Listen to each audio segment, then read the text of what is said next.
is just a rough out of what you've got there. What I was talking about is where the sand is wet and you've got a couple of little footprints, dents, whatever, in the sand, I think, around the place. Looks good. Just going to soften. Oh, too dry to soften. Anyway, that's good. What I'm talking about is the wet sand, and it gives you two opportunities to be a little bit more realistic. And the wet sand can be just a wash if you want. I'm not worried about colour too much, but it's generally a combination of all sorts of things. Is that? No, it's a bit too... Actually, it's a bit dark, but if I'm only going to wash it... Sure, it's like a watercolour, doesn't it? So how far out you have this wet sand is totally up to you, but it's a chance to play with colour a little bit, and it follows the waves, and that's probably not even dark enough there. Just going to make a... Just go over there. Okay, that's probably about the right amount of contrast. So you've got the wet sand be the dry sand, and it follows the contours of the wave and the sea and everything else.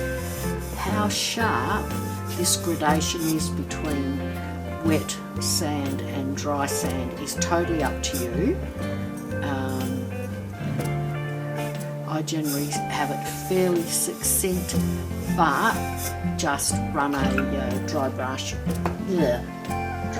over it just to make that edge a little softer.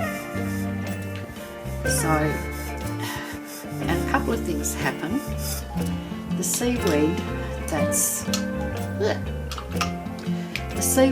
sort of in where these waves are crashing, if you like, or not crashing because it's really calm, and you were saying you had little bits of seaweed caught up in that, but what happens is you might also get a little bit of seaweed on the edge of where the wave comes to at that particular, depending. So you can do that or not, doesn't matter.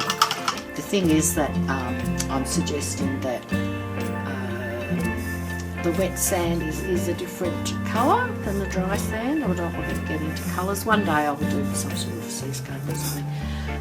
Okay, so that's the first thing. The second thing is that we want to have the reflection of the surf in that wet sand. I'm just going to pick up this, add a little bit of white. It wouldn't be pure white, particularly so because the light is fading in your painting, so you wouldn't have pure white for your surf. Whoops. So I'm getting a little bit of that. And that's where it comes to. But what you would get is something of a triangle shape with a reflection. Now you'll notice that all the brush stroke that I've done on the west sand is across flat, but the reflection goes up and down. So I'm just going to put a couple of bits in and see what happens.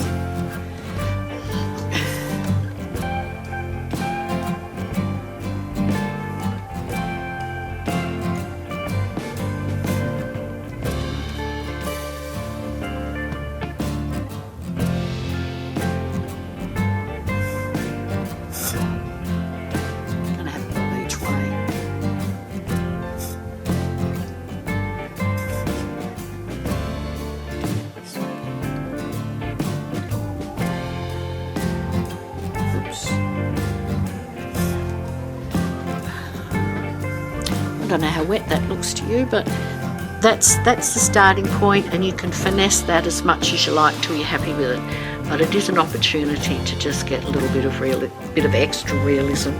And this, putting the seaweed where the waves are only coming to, depending on the tides, that's another way.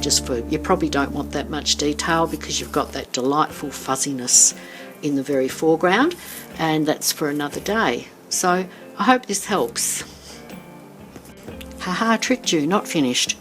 The thing that's reflected in the wet sand is going to be the sky. So you've got that lightness way off into the distance over the ocean. That would probably be picked up in the wet sand, that blast of shininess. I don't know whether it's in the right place there, but hopefully you get my drift and it's helpful.